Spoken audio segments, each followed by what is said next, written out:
এবার পাকিস্তানকে উড়িয়ে দেওয়ার জন্য একটা হুমকি দিল ভারতীয় সেনাপ্রধান। ভয় পাইছে না পাকিস্তান? ডরাইছে তো। ওরে বাপরে বাপ, কি ডরানিটাই ডরাইতেছে পাকিস্তান। হ্যাঁ, 5-6 মাস আগের ঘটনা।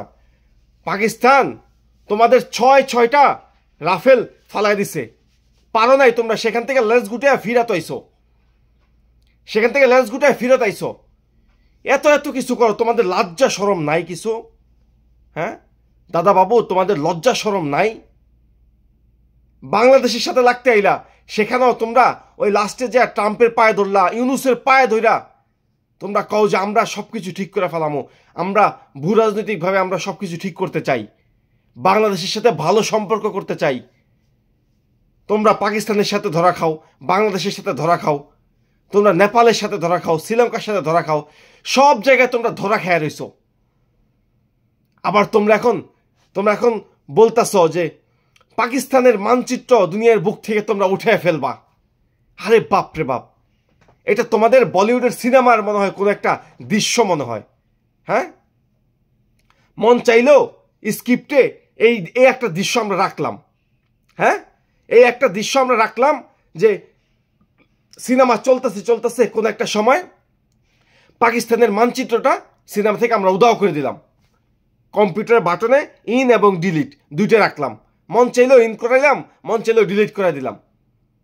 হ্যাঁ, পাকিস্তানের সেনাবাহিনীদের সাথে তোমাদের বিশাল যুদ্ধ লাগলো, স্ক্রিপ্ট এরকম হইল যে সেনাবাহিনীর সাথে বিশাল যুদ্ধ লাগলো, তোমাদের নায়ক শাহরুখ খান, তোমাদের নায়ক ওই আছে না অজয় দেবগন যারা আছে, এরা সবাই আইসা মানে 5-6 জন নায়ক রাখলা, আইসা একজনের চৌঘস রাখলা, সে ডিলিট বাটনে চাপ দিল আর পৃথিবীর বুক থেকে পাকিস্তান উদাও হয়ে গেল।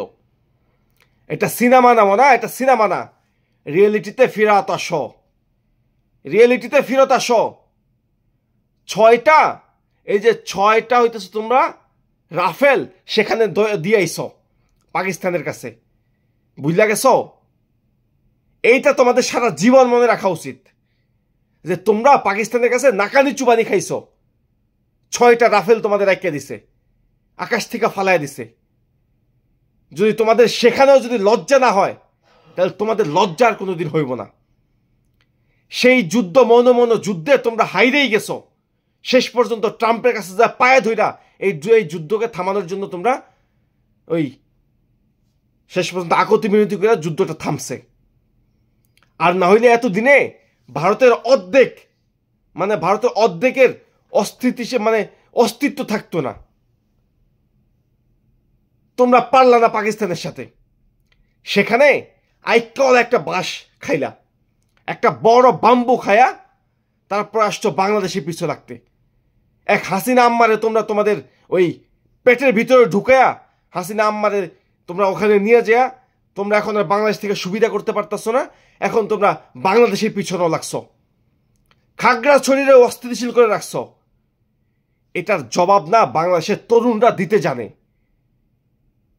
এত যদি তোমাদের বাংলাদেশের সাথে যুদ্ধ করতে মনে চায়, ওই আকাশ পথে না আসো না, স্থলপথে অথবা বন্দর পথে যেভাবে আসো, লাঠি সোটা বা তোমাদের বন্দুক যেটাই হোক নিয়ে আসো। বাংলাদেশের প্রায় 5 কোটি তরুণ সজাগ আছে তোমাদের সাথে যুদ্ধ করার জন্য, বুঝছ?